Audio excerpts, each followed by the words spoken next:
Hello and a very warm welcome to the fundamental course on Vedic Astrology. My name is Aman and I am into the field of astrology for more than 20 years. The system that I am going to teach in this course is called Systems Approach to Vedic Astrology. This system was developed and propounded by Professor V.K. Chaudhary, my Guruji. And this is basically from Parashari Astrology, the branch of Vedic Astrology, whereas all the contradictions are removed and the system is quite accurate.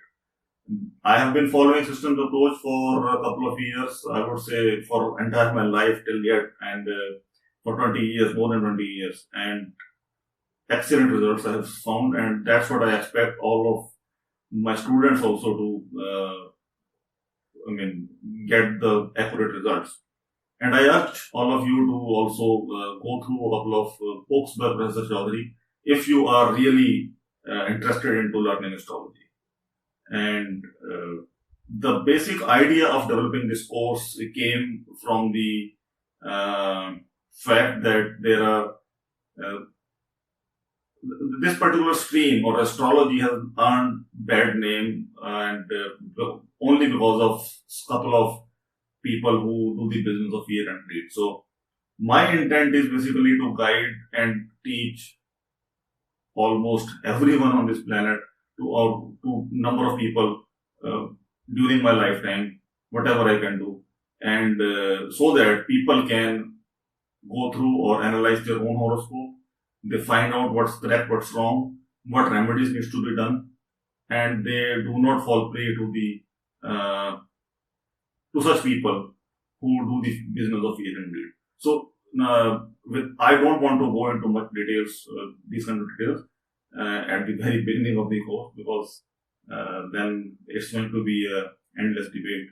So from here onwards, we'll just focus on the theory part first, and then we'll take up a couple of case studies. So this is how the course is structured. That in the first part of the course, I will explain the theoretical concepts, how the astrology is basically divided into different areas, what needs to be looked into when we are looking at a horoscope, what needs to be studied. And in the second part of the course, we will go through a couple of case studies, and we'll learn from the real life examples that how to analyze a particular horoscope. So with this, we'll start with the basic concepts and the theory. And I have already explained the structure of the course. And now, let us talk about what is astrology.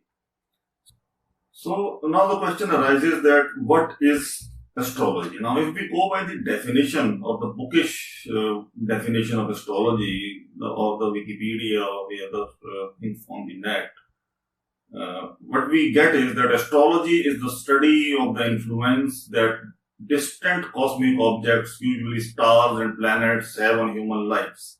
The position of the sun, stars, moon, and planets at the time of people's birth, and not at the birth at the time of their conception. At the time of birth, it is said to shape their personality, affect their romantic relationships, and predict their economic fortunes, among other divinations. Now, this is quite theoretical.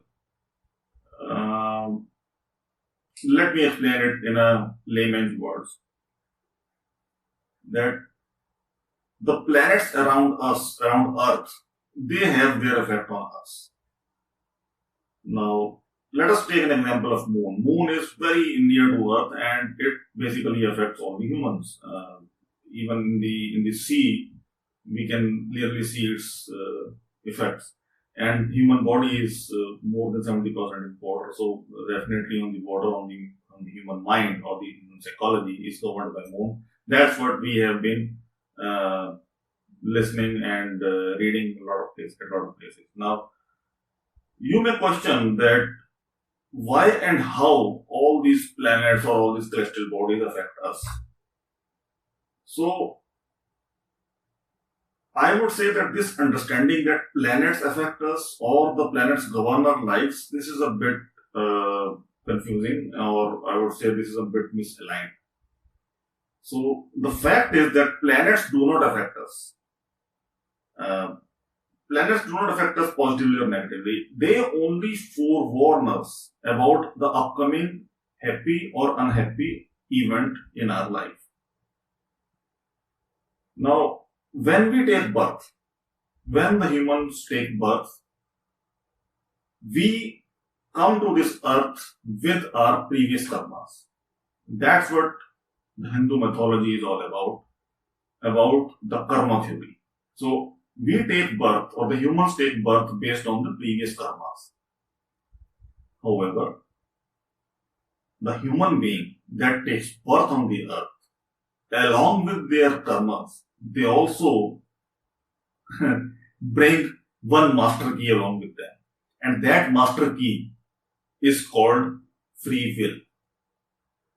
So, the astrology basically helps us to decode our previous karmas and our free will.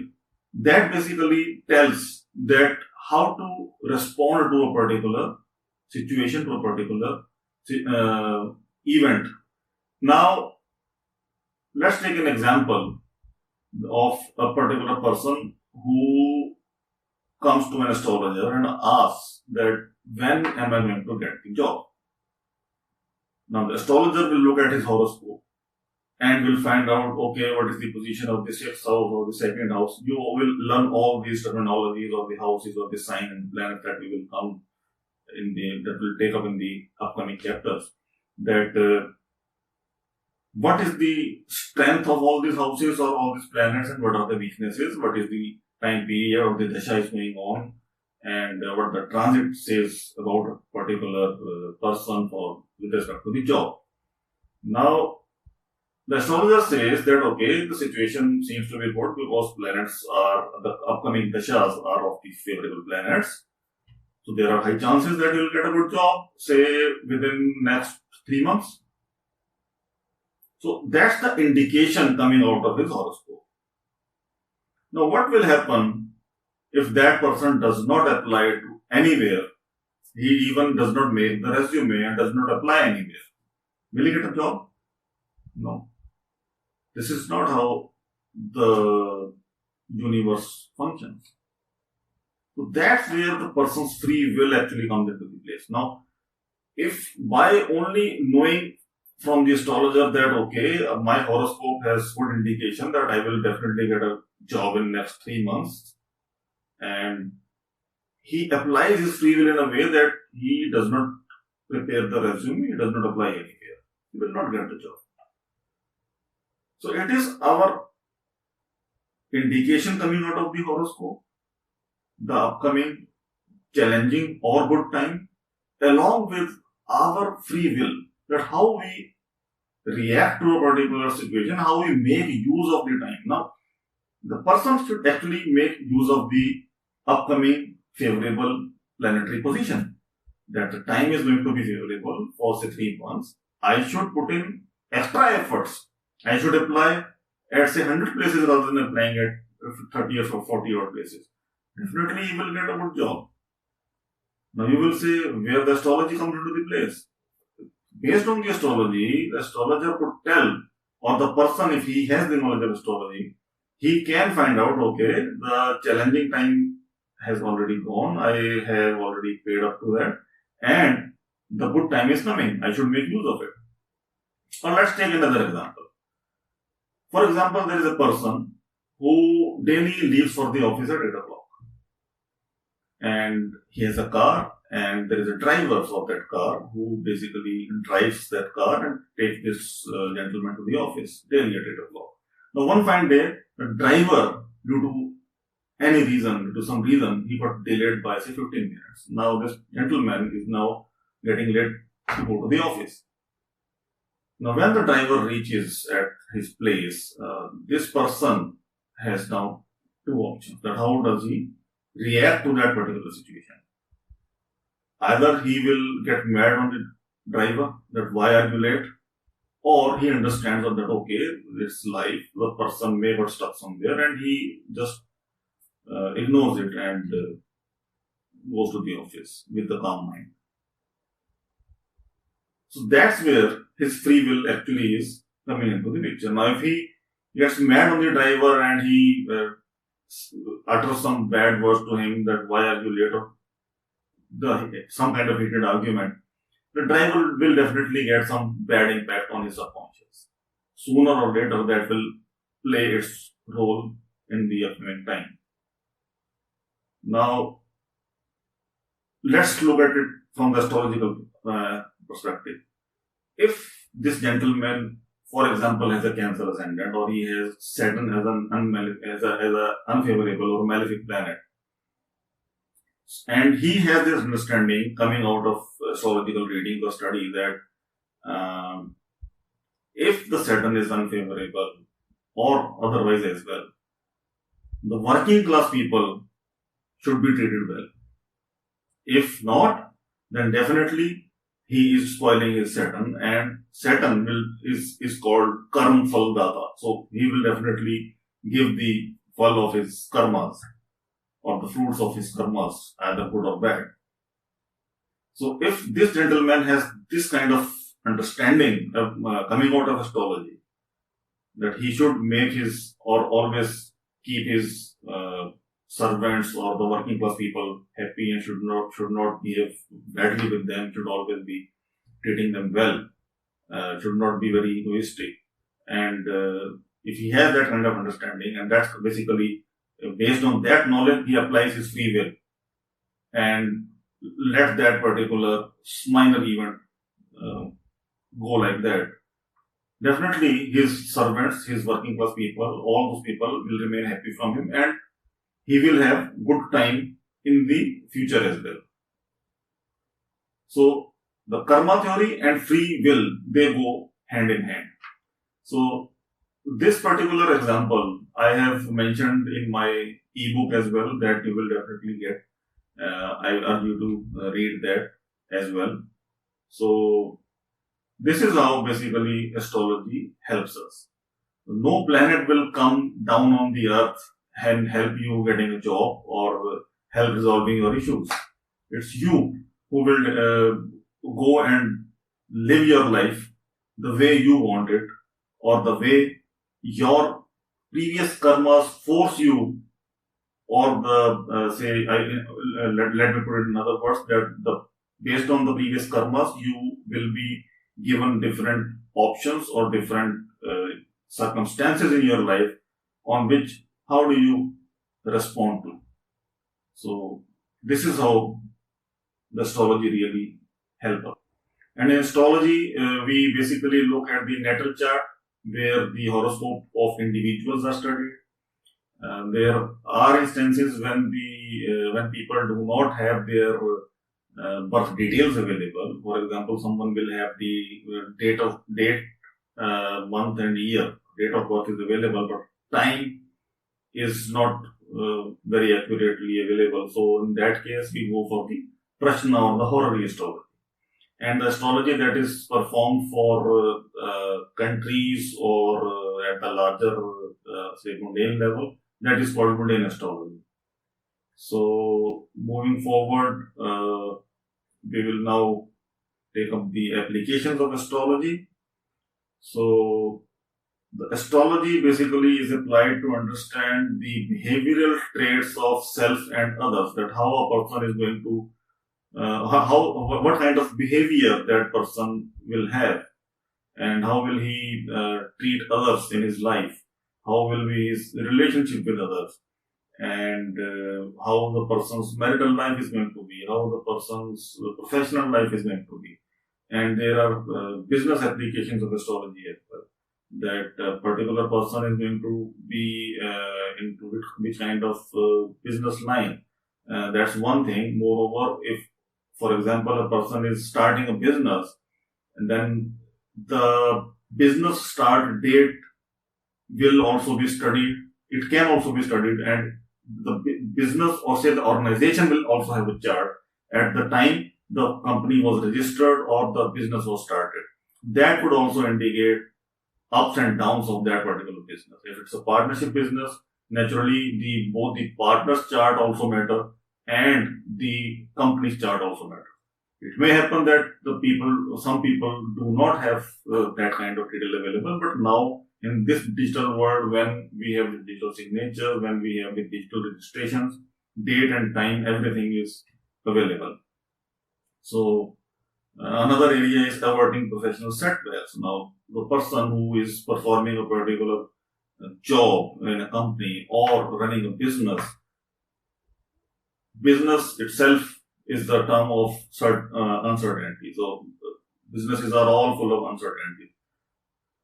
How the person manages those kind of situations and circumstances is going to define the success or failure of the particular business. So, are there any kind of indications into the birth chart which will determine whether the person will have some kind of challenges in the business?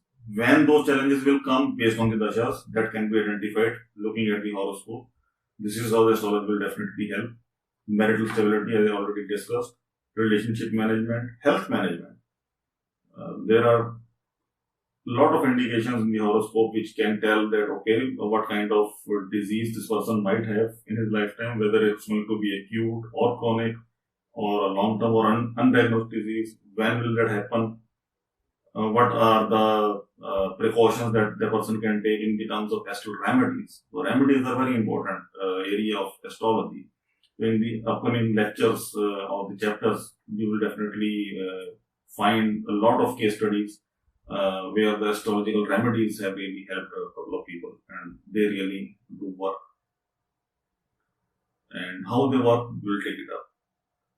Averting financial losses, whether to give loan to the person or not, so to others or not.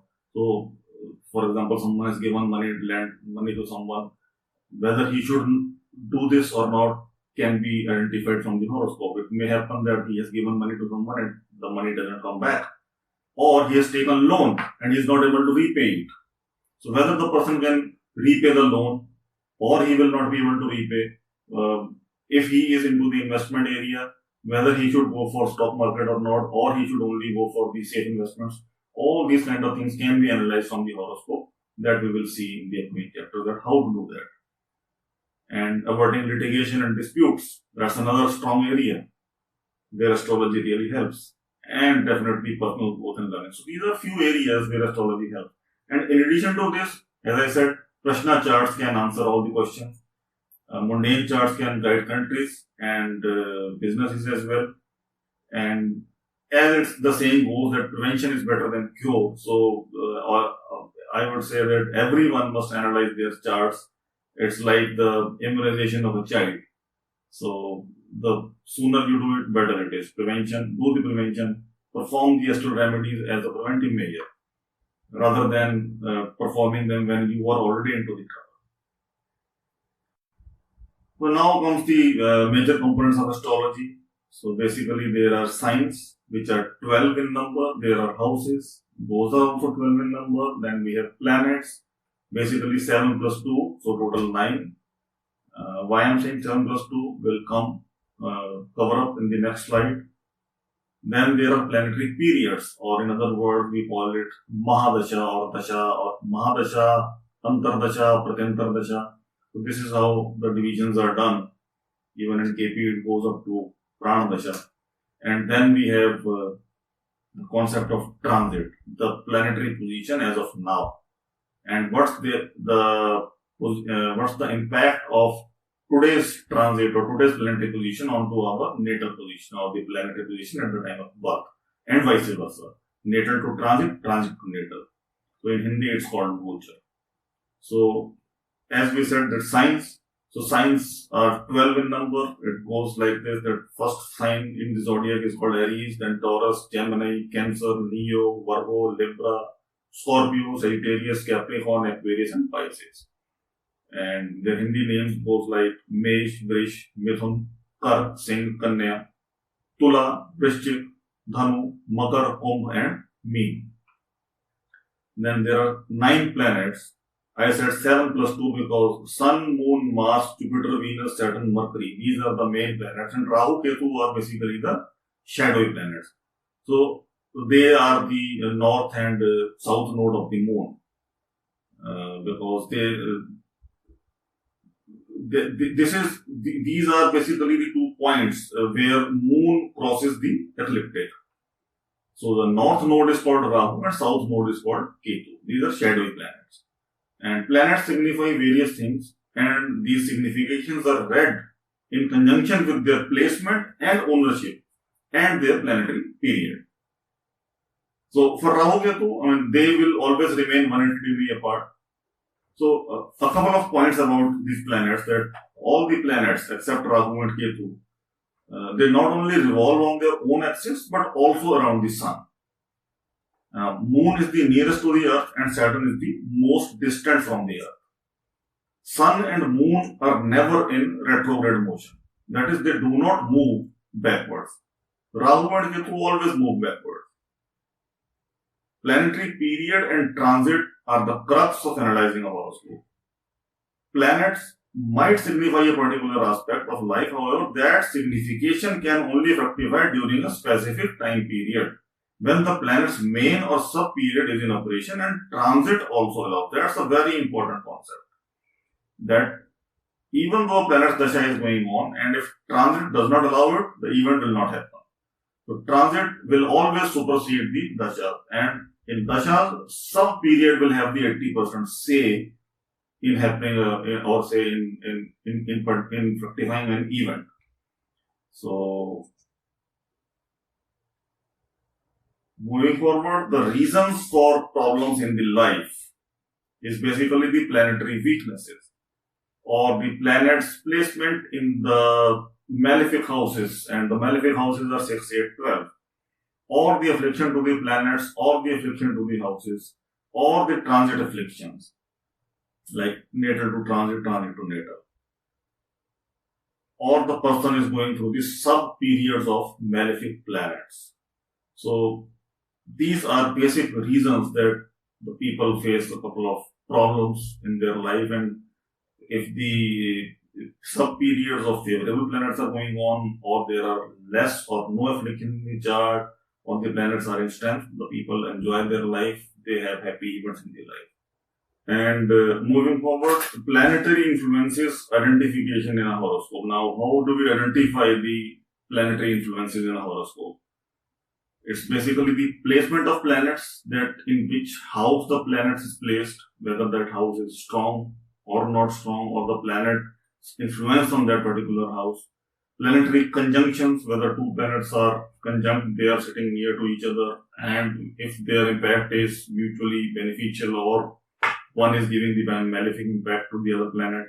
Close conjunction of planets with the MEP. Now, MEP is the core concept of systems approach.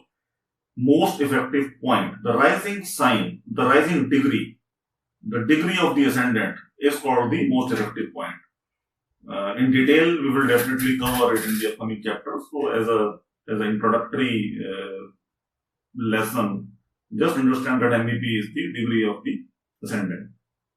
So, any planet making the close conjunction to the MEP of any house will definitely have more control on that particular house. Close aspect with other planets and close aspect with the MEP. So, with these basic understandings, we'll move forward to the next chapter. And before we do that, 2 small things, that transit of slow moving planets like Jupiter, Saturn, Rahu and Ketu. The transit of slow moving planets, they also may play a very important role in the issues of the life, or say the event fructification. And sub-period of functional malefic planets, that also gives a lot of hardships. So if a particular person is going through the sub-period of a malefic planet and there is a strong impact coming from the transit of the slow-moving malefic planets, especially in the case of Cancer ascendant, because where Saturn and Jupiter both becomes the unfavorable. So that plays a major role. So with this, I think I should conclude this chapter and see you in the second chapter. Thank you.